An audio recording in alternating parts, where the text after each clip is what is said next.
इन जनाब का नाम जेफ बेजोस है। ये दुनिया के सबसे अमीर आदमी हैं। साल 2017 में ये दुनिया के पहले सेंटी बिलियनर बने थे, मतलब 100 अरब डॉलर की नेटवर्थ वाला शख्स। और कोरोना वायरस महामारी के दौर में लाखों करोड़ों डॉलर की कमाई जोड़ने के बाद उनकी ये जायदाद अब और बढ़ गई है। उनकी कमाई और जायदाद का बड़ा हिस्सा अमेजन से आया है, जिसके वो अब भी बॉस हैं। इसके अलावा उनके कई दूसरे कारोबार भी हैं। द वॉशिंगटन पोस्ट, अमेजन की होल फूड्स कंपनी और space exploration company blue origin. सूची काफी लंबी है, लेकिन बेजोस की जिंदगी विरोधाभासों से भरी दिखती है। सॉफ्टवेयर और दूसरी ऐसी चीजों के दीवाने बेजोस अपने ग्राहकों का काफी ख्याल रखने के लिए जाने जाते हैं, लेकिन उन पर अपने ही कर्मचारियों को नजरअंदाज करने के आरोप भी लगे हैं। चैरिटी से जुड़ी कोशिशों को लेकर उनकी आलोचना होती रही है, लेकिन पृथ्वी को बचाने के लिए वो प्रतिबद्ध नजर आते हैं। सिलिकॉन वैली में अपने समकक्ष एलन मस्क की तरह बेजोस भी स्पेस ट्रैवल में निवेश करने को अपना नैतिक कर्तव्य समझते हैं। लेकिन आसमान से दूर पृथ्वी पर नेता हर तरफ से उन्हें घेरने की कोशिश करते दिखते हैं।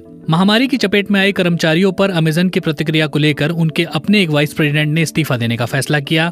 ऐसे में उनके पास करने के लिए काफी कुछ है। इन तमाम चीजों के बीच बेजोस से जुड़ी कुछ ऐसी बातें हैं जो आपको पता होनी चाहिए। बचपन में ही दिखाया कमाल। जब जेफ महज 3 साल के थे तो ये सीख गए थे कि स्क्रू ड्राइवर की मदद से अपने पालने नुमा बेड को कैसे खोला जा सकता है, क्योंकि वो चाहते थे कि वो असली बेड जैसा दिखे। उन्होंने काफी छोटी उम्र में ही इंजीनियरिंग कुशलता हासिल कर ली थी। वो अपने छोटे भाई बहन को अपने कमरे से बाहर रखने के लिए इलेक्ट्रॉनिक अलार्म का इस्तेमाल किया करते थे। 10 साल के हुए तो उनकी काबिलियत ने कुछ मुश्किल भी खड़ी की, जब उन्होंने अपनी दादी को बताया कि सिगरेट पीने की वजह से उनकी जिंदगी कितने दिन कम हो गई है। ये सुनकर उनकी दादी की आंखों में आंसू आ गए और दादाजी उन्हें साइड में ले गए और समझाया, एक दिन आपको इस बात का एहसास होगा कि चालाक होने से कहीं ज्यादा मुश्किल है दयालु होना।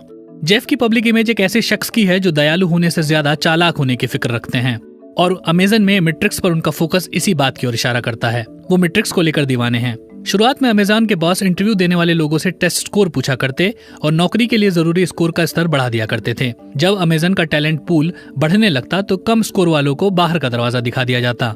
अमेजन वेयरहाउस में काम करने वाले भी शिकायत करते हैं कि टॉयलेट ब्रेक का टाइम भी नोट किया जाता और कर्मचारियों पर नजर रखने के लिए इलेक्ट्रॉनिक वर्क स्टेशन रखे होते, ताकि ये देखा जा सके कि वो पर्याप्त बॉक्स की पैकिंग कर रहे हैं या नहीं। लेकिन मैट्रिक्स को लेकर जेफ की यही दीवानगी अमेजन के कारोबार करने के बेहद अजीबोगरीब तरीके को भी रेखांकित करती है। कम मुनाफा बनाने को लेकर वॉल स्ट्रीट हमेशा उनसे खफा रहा करती। As the stock price was going the wrong way, everything inside the company was going the right way. लेकिन हमेशा कछुए की चाल, खरगोश वाली दौड़ नहीं। जेफ को जल्दबाजी पसंद नहीं थी और उन्हें कंपनी में दोबारा निवेश करने, उसे विस्तार देने में ध्यान लगाना था, क्योंकि उन्हें यकीन था कि लंबी मियाद से जुड़ा उनका प्लान जरूर कामयाब होगा।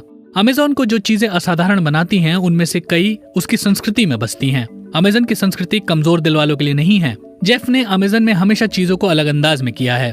उन्होंने साल 1994 में गैराज में बुक स्टोर खोला और शुरुआती निवेशकों को चेताया कि 70% चांस है कि ये नाकाम हो जाएगा।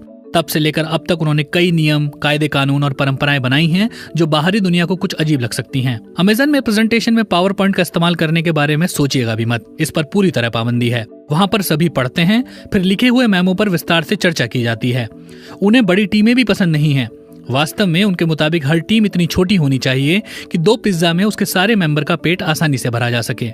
If there's one thing that Amazon.com is about, it's obsessive attention to the customer experience. सबसे जरूरी बात यह कि बेजोस एक बात के बारे में बात करने के लिए हमेशा तैयार रहते हैं, और वो है कस्टमर ऑब्सेशन। जेफ कई बार ऐसी शिकायत अपने सहयोगियों को बढ़ा देते हैं और उसके आगे एक सवालिया निशान लगा होता है। इसका सीधा सा मतलब है कि वो जो कुछ कर रहे हैं उसे छोड़कर पहले इस शिकायत पर गौर करें। उनके ऑफिस में कर्मचारियों को एक दूसरे को रेटिंग देने के लिए भी बढ़ावा दिया जाता है।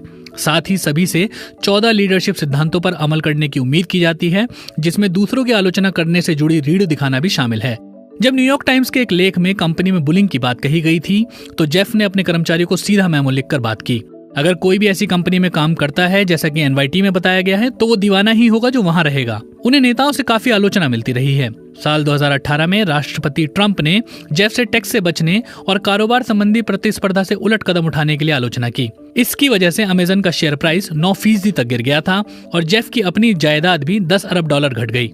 हालांकि बाद में उन्होंने ये पैसा फिर कमा लिया। अमेजन की आलोचना जारी रही और ऐसा ही कुछ सीनेटर बर्नी सैंडर्स के स्टॉप बेजोस एक्ट में भी दिखा, लेकिन जेफ ने इस पर प्रतिक्रिया दी और अमेजन में न्यूनतम वेतन बढ़ाकर $15 कर दिया गया। मिस्टर बेजोस और अमेजन अब आगे चल रहे हैं, और ये इकलौता मौका नहीं है जब जेफ ने नाटकीय तौर पर कोई यू टर्न लिया हो। साल 2018 में चैरिटी में पैसे न देने से जुड़ी आलोचना का जवाब उन्होंने अपने बेजोस डे 1 फंड के जरिए $2 अरब का दान देकर दिया था। ये चैरिटी उनकी पूर्व पत्नी और लेखिका मैकेंजी बेजोस ने शुरू की थी। अंतरिक्ष को लेकर उनकी बड़ी योजनाएं हैं। जेफ ने अपनी स्पेस कंपनी ब्लू ओरिजिन में हर साल 1 अरब डॉलर का निवेश किया है। हाई स्कूल के दिनों से जेफ मानवता के लिए विशाल योजना का सपना देखते आए हैं। एलन मस्क की तरह वो भी रॉकेट का एक बेड़ा तैयार कर रहे हैं, जो चमत्कार से अगर खुद को वर्टिकली लैंड करा पाएंगे तो उन्हें बार बार इस्तेमाल किया जा सकेगा और ये काफी किफायती होगा। मस्क की तरह वो अपने लक्ष्य की तरफ दौड़ नहीं रहे, बल्कि चुपचाप और चरणबद्ध तरीके से उसकी योजना पर काम कर रहे हैं। ग्रेडिटम फेरोसिटर मतलब कदम दर कदम और हर कदम गंभीर।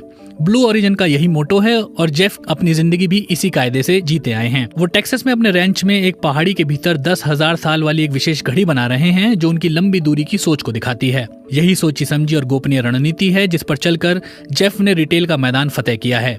शायद वो आसमान भी इसी तरह जीतेंगे।